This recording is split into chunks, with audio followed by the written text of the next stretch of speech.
Welcome, it's denome. The billion-dollar question right now is what underlying blockchain will be used for the stablecoin transactions between companies, governments, and people.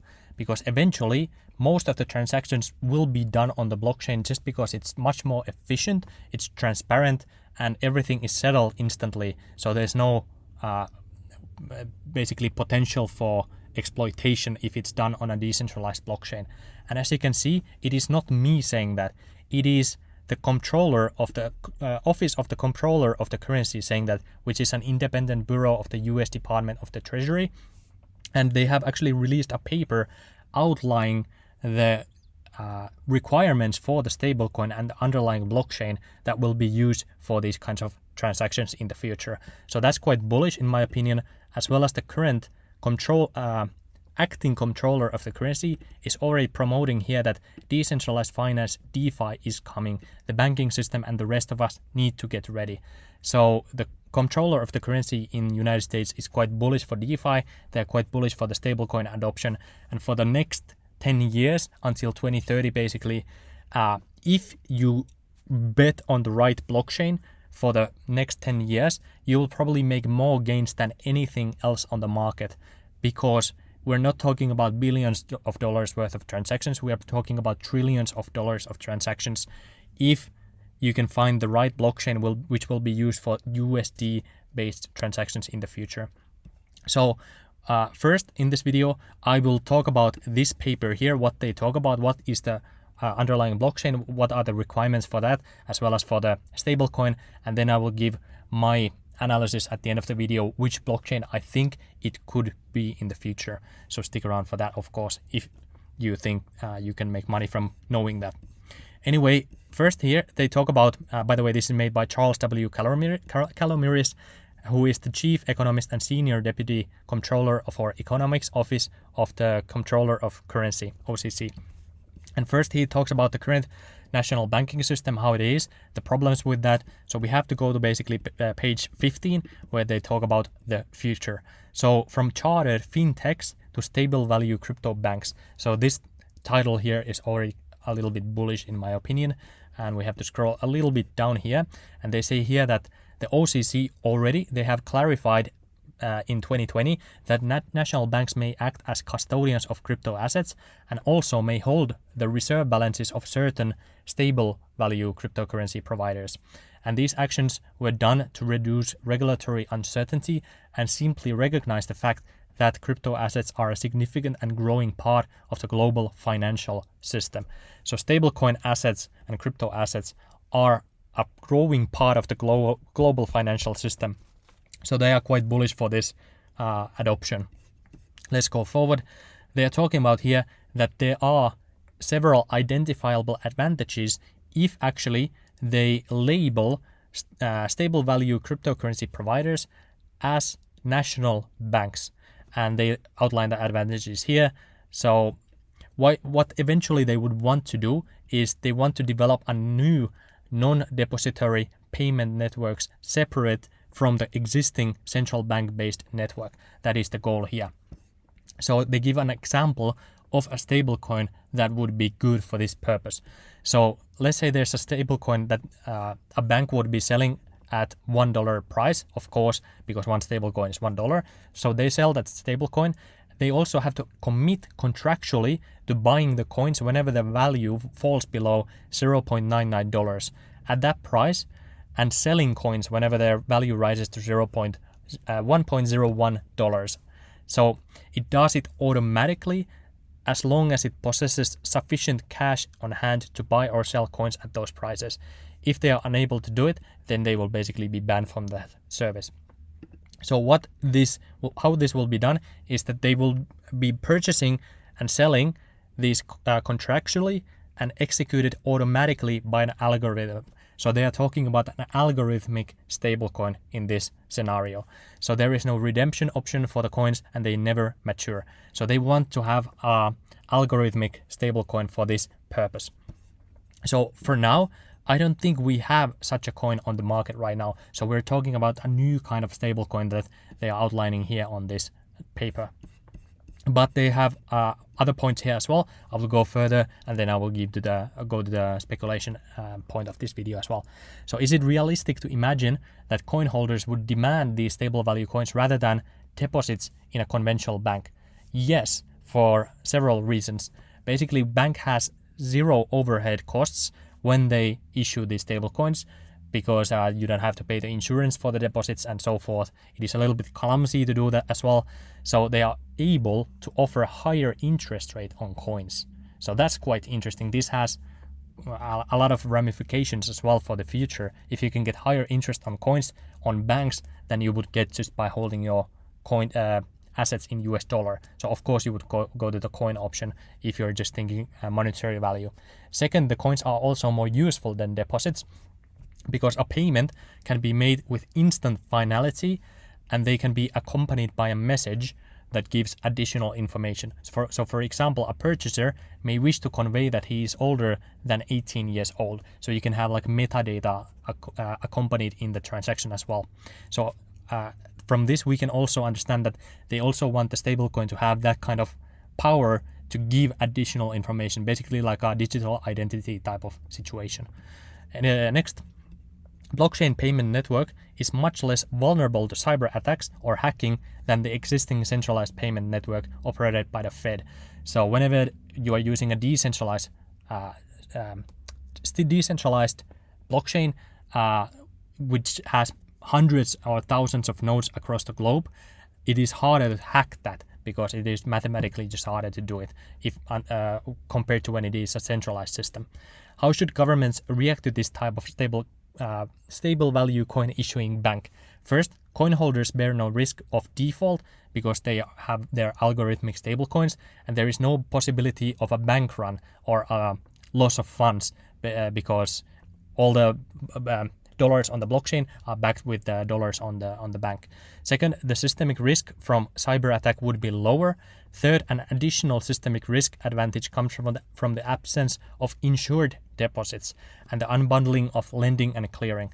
So currently the bundling of lending with insured deposits has been shown to be substantial source of systemic risks. And they talk about other things here as well.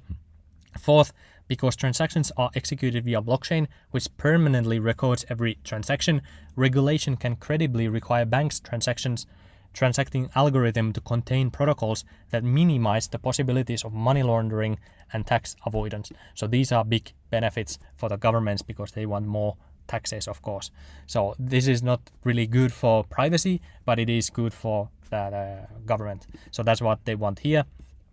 Next, in summary, a decentralized blockchain network, that is the requirement there. They would reduce transaction cost, increase payment speeds, reduce hacking risks, raise interest paid on accounts, and allow new kinds of services, as well as they would also lower systemic risk and reduce criminal activity. So basically those are the goals, those are the requirements for this kind of stablecoin economy in their opinion here. And it would be desirable to allow such banks to obtain national bank charters so they can control them a little bit better as well. But they also talk about the downsides here, and the downside here is that not everyone wants to welcome this kind of adoption.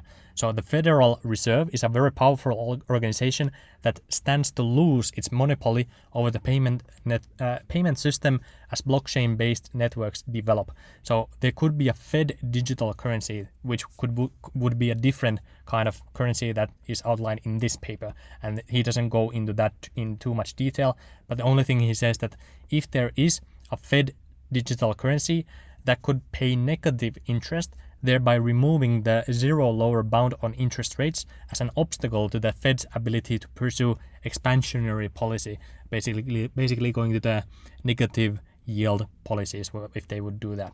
Fintech banks, especially stable value crypto coin producers of the future operating via blockchain, are an important prospective source of competition against the Fed. So from this paper, you can also see that the OCC is a little bit against Fed in this sense. So that's quite interesting. And who are the Office of the Comptroller of the Currency anyway? How can they claim this? Is this a legit thing? The OCC charters, regulates and supervises all national banks in the United States, federal savings associations, federal branches and agencies of foreign banks. So they have big influence on the whole banking system as well. So they are a little bit against the Fed in this with this paper as well. So that's quite interesting. So now let's talk about the actual speculation about this. So first off, I think the biggest opportunities are USDC and USDT because those are the biggest stablecoins on the market right now. As well as if you take a look at this article here, Visa has actually partnered with USDC. So Visa will issue a credit card that lets businesses send and receive USDC payments directly from any business using the card. So they want to allow USDC payments between companies with the USDC software in their platforms. And the reason they want to do this is that Visa estimates that $120 trillion in payments annually are made using checks and instant wire transfers, costing as much as $50 each, regardless of the size of the transaction. Since USDC settles on the Ethereum blockchain, transactions can cost as little as 20 seconds, can close in as little as 20 seconds, and importantly can be done nearly free. So now you must be thinking, nearly free. What are these $100 transaction fees that we currently see on Ethereum as well? So for that reason, I'm not actually that bullish on the Ethereum blockchain because as you know, this adoption is already happening. This is already ongoing. So governments and companies and people who want to utilize this opportunity that is available on stablecoins, they cannot wait for Ethereum scaling and they will not trust layer 2 solutions. It will be the same thing for them to use layer 2 solutions as it is to use some unknown, untrusted blockchain. So in my opinion, they will be looking for other layer 1 blockchains outside Ethereum because the Ethereum gas fees are so unreliable and currently they are so costly. And if they actually start using Ethereum for all these transactions, that will drive the price of Ethereum even higher, making it more unusable. So in my opinion, they will not be using Ethereum here. And let's talk about USDT. USDT, I don't think they can use because it is basically not regulated inside the United States, whereas USDC is 100% compliant, probably the most compliant stablecoin in the whole market. I made a separate video about that. I gave them a score. I think it was like 10 out of 10 or 9 out of 10. So USDC, in my opinion, is the best stablecoin on the market. They don't have the same algorithmic stablecoin characteristic that they outline in this paper here. But that could be another opportunity is that OCC basically creates or they give a seal of approval to an algorithmic stablecoin then that fills these criteria made in this paper here. And the third option is that there will be a Federal Reserve coin basically. So like a digital dollar made by the Fed. So that's a third option. But out of all of these, I think the most opportunity is in USDC because USDC is already on multiple blockchains. So that's what I'm focusing mostly on at the end of this video as well. So in my opinion, there's a lot of opportunity inside betting on the right blockchain. And the requirements, in short, in my opinion, are it has to be trusted, it has to have high security, basically also means that it has to have high market cap, so it's not easily manipulated. The transactions have to be low cost, it has to be decentralized to give the most security for the platform, and it has to have USDC support because USDC it's $4 billion market cap already. USDT has like $23 billion market cap, so it is better in that sense. But I don't think the I don't think US government wants to use USDT because there are ties to many other countries and maybe some money laundering accusations as well. Whereas USDC has none of that, as well as the head of the legal office of USDC is now the acting comptroller of the currency. So for that reason, I do believe USDC has the most upside out of all of these. We currently don't know about the algorithmic stablecoin and the Federal Reserve coin, so we cannot really speculate on that. So that's why I'm focusing on USDC. And these are the requirements for that kind of blockchain. So it has to be low cost. It cannot be Ethereum, in my opinion. And like I said, I don't think it can be Ethereum because Ethereum, there will eventually be the Ethereum 2.0, but the governments and the companies cannot wait until that happens. So it has to be another blockchain. So what else is there outside Ethereum, a blockchain outside the radar?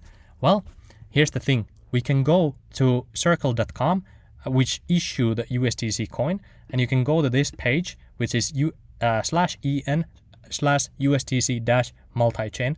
And what you can see here is you can see that it is issued on Ethereum, it is issued on Algorand, it is issued on Solana, and it is issued on Stellar network coming soon. So it is not there yet.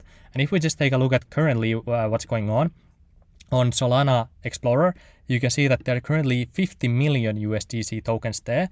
So not a lot. On Ethereum, there's 4 billion USDC tokens already. So Ethereum is clear winner in that sense, as well as if you take a look at Algorand Explorer, you can see that there's only 15 million USDC on Algorand. So these don't see much. What do I say? They don't see much volume yet.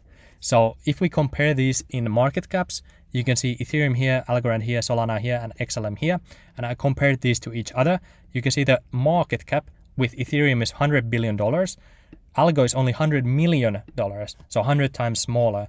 Solana is, no, not 100 times smaller, 1,000 times smaller, I think.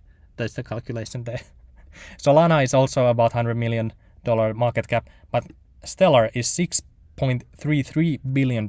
So this has much more trustworthiness, much more security, in my opinion, than these two, because of the market cap is just higher. It's much less likely to be manipulated as well. The XLM has been performing super well lately as well, so that's another thing there. But anyway, XLM, let's take a closer look at that, because just looking at these market caps, Algorand and Solana could do well, and Solana, they have a lot of interesting stuff actually happening as well, which could be bullish outside this one. So all these could be good bets, but mostly I'm currently interested in XLM just because the market cap is much higher than Ethereum. So what is XLM doing? So XLM, you can do 1,000 transactions per second, and it can scale up to 3,000 transactions per second, as far as I know. And one transaction only costs like 0.0001 XLM. So it is not even a fraction of a penny in dollar cost right now. So if this goes up by 1,000, it will not cost even $1, even in that situation. So for that reason, I do believe XLM has good upside. Algorand has pretty much the same transaction speed. Solana has more transactions per second than XLM, so it would be a clear winner in that sense. But just because this has more market cap and it has been alive longer, I do believe it has more upside. And now let's talk about take a look why else a Stellar could be it. So in 2018, they basically made a blog post here on lumenotes.com. XLM, the other name is Lumen, so that's why they call it Lumenotes. So here they are saying that since October 2017, IBM has been publicly building distributed ledger products on top of Stellar. So IBM provides financial institutions with enterprise-level Stellar-based products. For one, validating the Stellar public network. Two, facilitating cross-border transactions with Lumens as the current bridge asset, and three, issuing any asset on the Stellar network. And here, if we go even lower, the IBM's universal payment solution. This is the critical thing here. So this is the key value IBM provides to its distributed ledger technology clients, allowing banks to quickly clear and settle cross-border transactions. You see this one. This is the big statement here. On one single network, IBM wants to speed up the costly, laborious, and error process of making global payments in different currencies. So this is the big statement here. IBM, it is a global company. It is already working with multiple governments and companies. And for that reason, I do believe many people will rather turn to IBM than to figure out, okay, what decentralized system should I use? Should I use some degen chat blockchain like DeFi chain or whatever? What should I use? If IBM is saying that Stellar is the blockchain to use and you can use our layer on top of Stellar, that would be probably the thing that central banks will be like, okay, that makes sense. How long have you been with them? 3 years now. They have been building this. So I do believe this has the most upside. Stellar Network is live in South Pacific and matches currencies across 13 countries already and 7 different trade lanes. It uses a bridge asset to take the 3 to 5 day clearing and settlement process of today down to near real time. So that's basically the big thing here. And also, if we take an even closer look, you can go to IBM website and look the Hyperledger here. You can see that they have 66 organizations already building on Hyperledger Fabric, which is the name of the blockchain that they use on top of Stellar, as well as they have 400 developers working together already, and they have 275 companies part of Hyperledger and 7.4 million lines of code. So they are already going full speed with this one. And if you actually take a look at the Hyperledger Fabric here, the critical thing here, in my opinion, is that it supports the Ethereum virtual machine and Solidity. So you can basically copy paste the code from Ethereum to Stellar Network, and it will run your dApps will run on Stellar, and everything will run on Stellar just as it would run on Ethereum. So it is easy to jump over to Stellar as well. There could be other blockchains as well, and I just want to briefly talk about them. They could use Polkadot, but again, it is completely, they have no idea how to work with that, as well as they could use Cardano, but Cardano is too late to the party in my opinion, because they still don't have smart contracts and there's nothing running on Cardano right now. USDC could eventually run on Cardano, but for now, if they're already building this ecosystem, do you think they will start using Cardano, which just started to have its smart contract testnet, or would they use a network that already is being used by IBM for 3 years already, and they've had time to implement all these things, make deals with the governments, do all these things with the governments already, and it is already used by the USDC, which is the biggest stablecoin after USDT. So for this video, I do believe Stellar could be the $1 billion opportunity, just based on the information we saw in this video. They could still go with an algorithmic stablecoin option that is completely different. They could have multiple blockchains using these technologies, or they could be a Federal Reserve coin option that would basically make this video useless as well. So for this video, I hope you got something out of it and you understand that stable coins are the future. That's where the payment systems will go in the future as well. And this is the $1 billion question. And if you have more information on this, please leave a comment to me and let me know other blockchains that have similar upside as XLM, and let me know what you think about this, and if you have questions, and let me also know what you thought of this analysis. And basically that's it for this video. I hope you liked it. Consider subscribing to the channel, and I will see you on the next video.